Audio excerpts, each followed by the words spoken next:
नमस्कार दोस्तों आज की वीडियो में मैं अपनी सीरीज़ को और कंटिन्यू करके इस टॉपिक के ऊपर बात करूंगा कि कई बार लोग ये पूछते हैं कि उनको जो है कुंडलिनी जागरण के अगर वो प्रोसेस में जाते हैं, ऐसे योग जो कुंडलिनी से जुड़े होते हैं जिन्हें कुंडलिनी योगा बोला जाता है, अगर लोग ऐसे योगों की जो है शुरुआत करना शुरू करते हैं जिनसे वो अपने अलग अलग 7 चक्रों को जो है खोलने की अभिलाषा रखते हैं, तो दोस्तों इस पे रिलेटेड मैंने अपनी और भी वीडियो बनाई है जिसमें मैंने हर चक्र के ऊपर जो है बताया है कि जैसे मूलाधार से लेकर सहस्त्रार चक्र तक जो है उसको किन योगाओं के द्वारा खोला जा सकता है। और मैंने ये भी बताया है कि अगर आप जो है अपना कुंडलिनी जागरण करना चाहते हैं या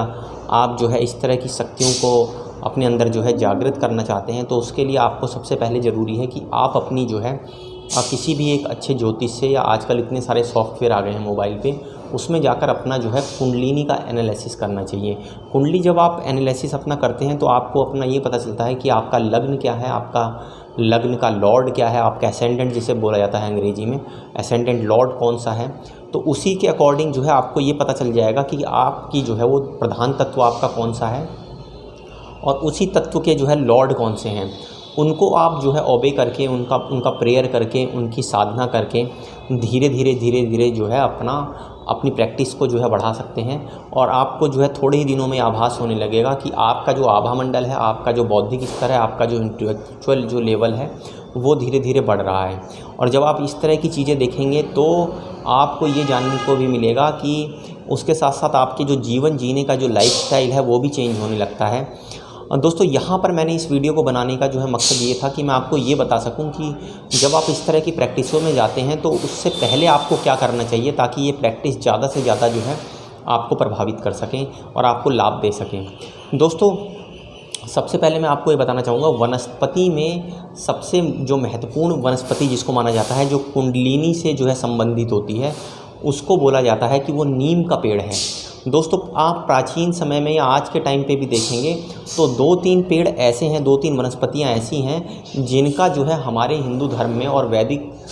जो है वो आप देखेंगे सनातन धर्म में बहुत इम्पॉर्टेंट और महत्वपूर्ण रोल रखा गया है। उसमें आप पहला पेड़ जो देखेंगे वो है पीपल का वृक्ष, जिसमें जो है जल चढ़ाया जाता है, जिनको ब्रह्म बताया जाता है कि इसमें ब्रह्म का वास होता है। आप पीपल के पेड़ को जो है कई तरह से और भी जो है जानना चाहेंगे तो इसको आपको कई सारे जो है वो इसके दैविक गुणों के बारे में पता चलेगा, क्योंकि ये इतनी मात्रा में ऑक्सीजन प्रोड्यूस करता है और उसके साथ साथ जो है ये पारिस्थितिकी तंत्र को बनाने में भी जो है महत्वपूर्ण रोल अदा करता है। उसके अलावा आप देखेंगे तो एक बहुत इंपॉर्टेंट जो दूसरा जो पेड़ है उसको बोला जाता है गूलर का पेड़। तो गूलर का पेड़ भी आपने यदा कदा देखा होगा अपने आसपास, उसको भी जो है उसकी अपनी महत्ता होती है। बरगद के पेड़ की अपनी महत्ता है हमारे हिंदू धर्म में। और एक जो सबसे इम्पॉर्टेंट जिसको आयुर्वेद में और उसके अलावा आयुर्वेद के अलावा आप देखेंगे तो कुंडलिनी से जिस वनस्पति का जो है वो संबंध बताया गया है वो है नीम का वृक्ष। दोस्तों नीम के इतने औषधीय गुण हैं कि अगर मैं आपको गिनाऊंगा तो ये वीडियो छोटा पड़ जाएगा। मैंने यहाँ पर जो है नीम के औषधीय गुणों को गिनाने के लिए इस वीडियो को नहीं बनाया है। यहाँ मैंने आपको ये बताया है जब भी आप कुंडलिनी जागरण या कुंडलिनी योगा या इस तरह की कोई साधना करते हैं तो आपको सबसे पहले अपने आसपास किसी पार्क में या किसी खाली स्थान पर नीम के पेड़ को लगाना चाहिए और उसको जो है अच्छे तरह से लगा के उसको पानी से सींचना चाहिए थोड़े टाइम के अंदर, जब तक वो कि बड़ा ना हो जाए। आप डेली उसको जो है थोड़ा थोड़ा पानी दीजिए, उसको बढ़ाइए। जैसे जैसे वो नीम का वृक्ष बढ़ेगा वैसे वैसे आपकी साधना, आपकी कंसंट्रेशन, आपके अंदर की जो है आभा मंडल वो धीरे धीरे बढ़ते जाएंगे। दोस्तों मैं ऐसा इसलिए कह रहा हूँ क्योंकि आप देखेंगे कि जो कुंडलिनी है उसका डायरेक्ट जो संबंध है वो होता है अहिर्बुधन्य से। अहिर्बुधन्य वो देव हैं जिनको माना जाता है कि इनको संज्ञा दी जाती है कि ये गहरे पानी में रहने वाले जो है वो सर्प की भांति हैं, जो समुद्र की अनंत गहराइयों में रहते हैं। उनका ऊपर का भाग अगर आप देखेंगे तो एक सर्प के समान बताया गया है और नीचे उनका जो आधा हिस्सा है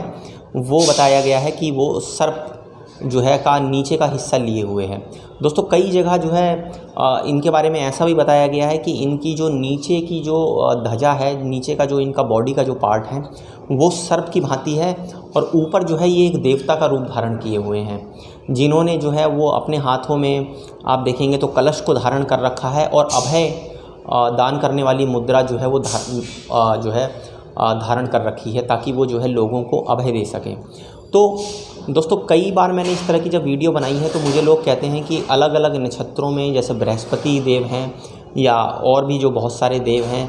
शुक्र देव हैं, जो बृहस्पति के ही तुल्य गुरु हैं राक्षसों के, या जो है सूर्य भगवान हैं, उनके पास भी ऐसी जो है क्षमताएं होती हैं, ऐसे इंटेलेक्चुअल होते हैं कि वो भी जो है कुंडलिनी जागरण का ज्ञान दे सकें। लेकिन दोस्तों मैं यहाँ पर अहिर बुधन्य की बात मैं इसलिए करता हूँ क्योंकि अगर आप इसको इस तरह से समझिए, सपोज़ कीजिए आपको किसी हड्डी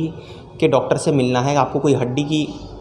बीमारी का इलाज कराना है, तो आप ऑर्थोपेडिशियन के पास जाएंगे, हड्डी के डॉक्टर के पास जाएंगे। आप सपोज़ कीजिए आपको अगर अपने किसी हड्डी का इलाज कराना है और आप जो है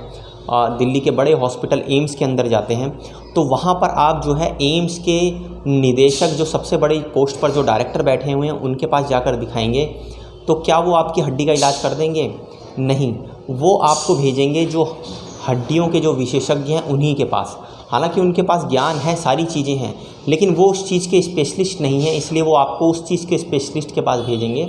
जो उसको सही तरह से जानता है। दोस्तों इसी प्रकार से जब आप जो है कुंडलिनी और उससे जुड़ी शक्तियों की साधना करते हैं, योग करते हैं और इस तरह की शक्तियों को जगाने की कोशिश करते हैं, तो आपको चाहिए कि आप अधीर बुधन्य का जो है